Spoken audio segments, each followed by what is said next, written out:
존경하고 사랑하는 우리 구독자 여러분 반갑습니다. 여러분의 천만 라디오 천회장입니다.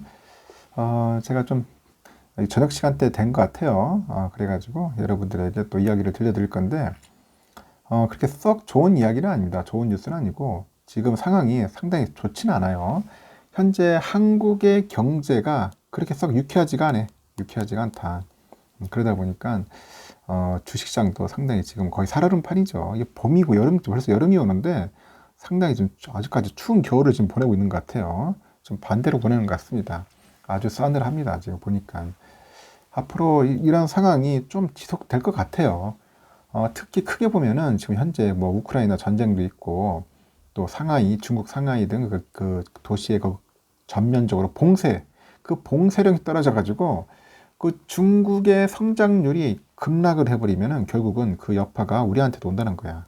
응? 우리 코리아한테도 상당히 옵니다. 그 중국 경제가 말 그대로 진짜 떡락이 되면은 우리도 같이 가는 거예요. 연동될 수밖에 없습니다. 응? 뭐 미국 경제에 우리가 큰 충격을 받는 것보다는 중국 경제에 많이 연동이 되는 것 같더라고요. 보니까.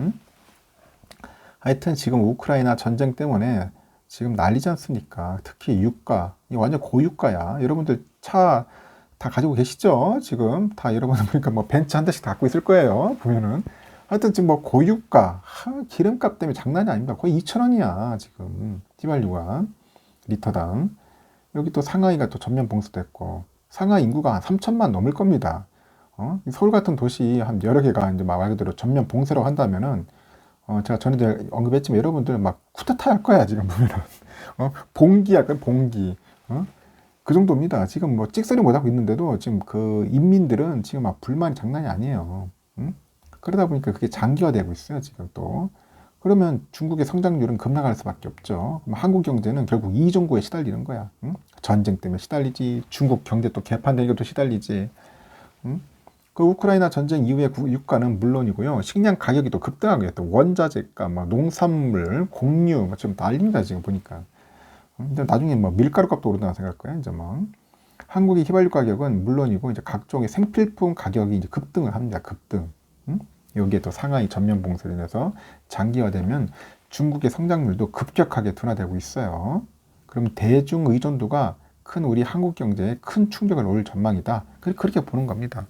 저도 보니까 썩 좋지가 않아. 지금 보면은 별로 유쾌하지가 않습니다. 보면 볼수록 막 어떤 때는 막 짜증도 나요. 이 도대체 왜 나락으로 이렇게 돼가는지. 응? 중국의 그 국내 총생산 GDP 성장률이 한 1%포인트 하락하면은 1% 하락을 한다면은 한국의 GDP 성장률은 한 0.5%포인트 하락한다고 그 IMF죠. IMF에서 추산하고 있답니다. 국제통화기금이라는데 여기서 현재 추산하고 있어요. 그럼 결국은 GDP 떨어지면 중국 GDP도 우리도 떨어지는 거야. 결국은 상당히 안 좋습니다. 일단은 그 우크라이나 전쟁 등으로 인해서 국제유가가 배럴당 100달러죠. 이 배럴당 100달러 선을 웃돌고 있어요. 지금 기름값이. 미국의 휘발유 가격이 그 갤런당 4달러야. 얘들도 갤런당인데 이 4달러를 이제 돌파하는 등 사상 최고치를 기록하고 있어. 한국의 휘발유 가격 여러분들 잘 아실 겁니다. 경유 가격도 몰라요. 경유가도 별 차이 없어 이제. 경유가도 지금 막 거의 2,000원 가까이 갑니다. 뭐 이뿐 아니라 그 러시아랑 우크라이나 특히 우리 주요 농산물 수출국이에요. 이 우크라이나 애들. 뭐 우리 빵 많이 먹잖아. 다 밀이란 대부분 밀. 이 밀의 경우 우크라이나가 전 세계 수출의 40%를 차지한다면 40% 밀. 이 밀을 수출하는 국가예요. 특히 해바라기 유의 경우는 우크라이나가 거의 독점하다시피 한다는 해바라기. 이 나라에 또 해바라기 나라 아닙니까? 우리 해바라기 씨도 좋아하는데 해바라기유도 거의 독점한다. 그 러시아랑 그 우크라이나는 또 각종 원자재 수출국이야. 원자재. 뭐 니켈 등 각종 원자재 가격이 또 급등하고 있어. 근데 이런 상황인데 전쟁질하고 있으니 러시아가 이놈들 진짜 푸틴 때려주고 싶다 진짜. 이게 지금 전쟁할 짓이야. 응? 하여튼 이에 따라서 이제 경제에 그 인플레이션 비상이 걸리는 겁니다. 지금 미국의 2월 소비자 물가 지수 CPI가 7.9%랍니다. 지금 보니까 40년 최고 수준이야. 최고 수준. 계속 오르는 거야. 지금 보니까. 유럽의 CPI도 벌써 7.5%, 유럽도 7.5% 정도. 사상 최고 수준의 유럽도 지금 난립니다. 유럽도 난리고. 이에 비해 한국의 CPI는 10년 내 최고를 기록했어요. 10년 내 최고 기록을 유지하고 있는데 한국의 통계청이 최근에 3월 CPI가 4.1%를 인정 기록했다고 발표합니다. 그래서 우크라이나 그 전쟁 여파로 인해서 석유류 가격이 큰 폭으로 올랐고 수요 회복이 맞물리면서 그 외식 물가 IMF 위기 이후에 최대 상승폭을 기록을 해요. 그 3월에 그 외식 물가가 전년 동기 대비 6.6% 올랐어. 여러분 나가서 밖에 나가보세요. 외식 해보시면 알 겁니다.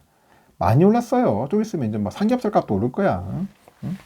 아유, 그렇게 좋아하는 삼겹살. 응? 뭐 가격 오르면 어쩌노. 지금 고기값도 오르고 지금 큰일입니다. 응?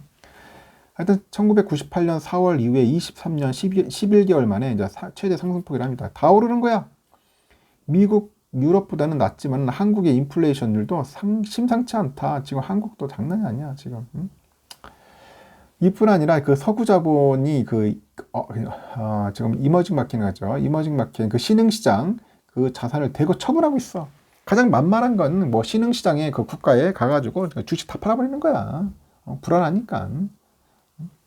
이머징 마켓 참.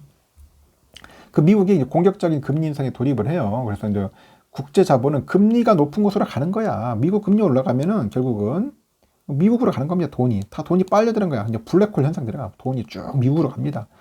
누가 미쳤다고 아시아에다 돈 맡겨놓겠어요. 돈 다 빼가지고 그냥 미국 가는 거지. 금리가 좋으니까.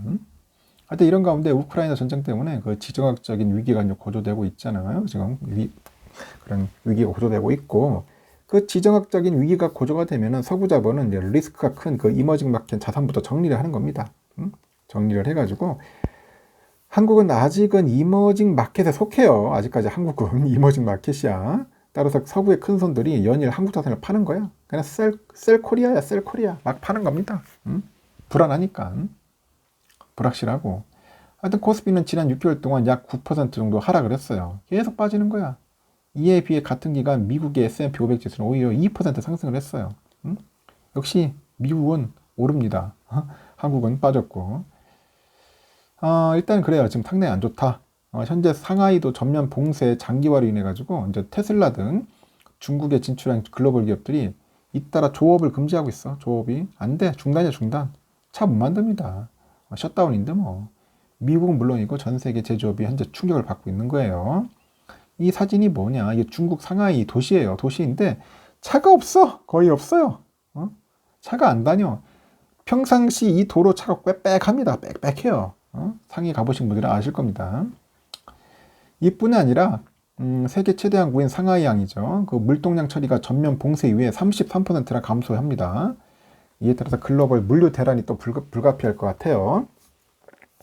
그 세계 경제 충격도 충격인데 중국 경제 또한 큰 충격을 받고 있고 중국의 공장들도 이제 잇따라 생산을 중단하고 있어요. 각종 서비스업도 이제 급격하게 이제 둔화되는 거겠죠. 이미 지표로도 확인이 돼요. 3월 중국의 구매 관리자 지수 PMI인데 이 PMI가 이제 49.5야. PMI 50 미만은 경기 위축입니다. 49.5니까 안 좋다는 거지. 이에 따라서 글로벌 투자은행들이 잇따라서 중국의 성장률 전망치를 낮추고 있어 지금.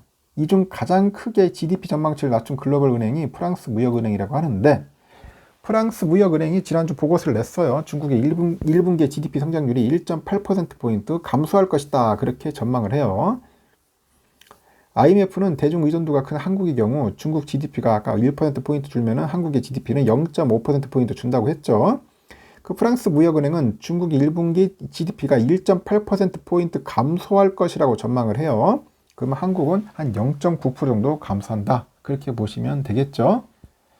한국 경제는 그 코로나19에 약간 비교적인 견조한 흐름을 이어왔는데, 그 정부의 효과적인 방역을 해가지고 공장 가동이 멈추지는 않았죠. 그래도 전 세계에서 재택근무가 보편화되고 가전제품에 대한 수요가 이제 폭발하고 이제 삼성전자가 올 1분기 또 사상 최고 매출을 달성하는 등 코로나 위기를 잘 넘겨는 왔어요. 왔어. 하지만 우크라이나 위기하고 이 상하이 전면 봉쇄가 또 겹치다 보니까 한국 경제에도 약간 적신호가 켜지는 것 같습니다.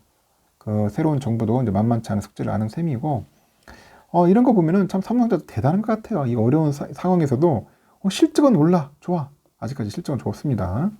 뭐 계속 좋느냐, 뭐 누가 그렇게 얘기하는 분도 있겠지만은 그래도 잘 꾸역꾸역 갈 것 같아요. 잘 흘러갈 것 같습니다. 참 삼성이라는 기업이 다시 한번 돋보여지는 것 같아요. 그래도 방심하면 안 되겠죠. 앞으로 상당히 좋지 않을 것 같아요. 지금 우리 국가, 대한민국 경제 상황 상당히 심상치 않다고 하니까. 다른 코스피도 마치 코스피에 있는 여러 종목들도 상당히 힘들 겁니다. 하여튼 다른 종목에 투자하신 분들, 단디 잘 챙겨야 합니다. 마음가짐, 각오, 확실히 하셔야 할 거예요. 주가 생각만큼 오르지 않을 것 같습니다. 그런데 여러분들 겁주려는 게 아니고 상황이 그래요. 그래서 여러분들 안전벨트 꽉 매라는 겁니다. 꽉 매고 잘 극복하셨으면 좋겠어요. 여기까지 하겠습니다.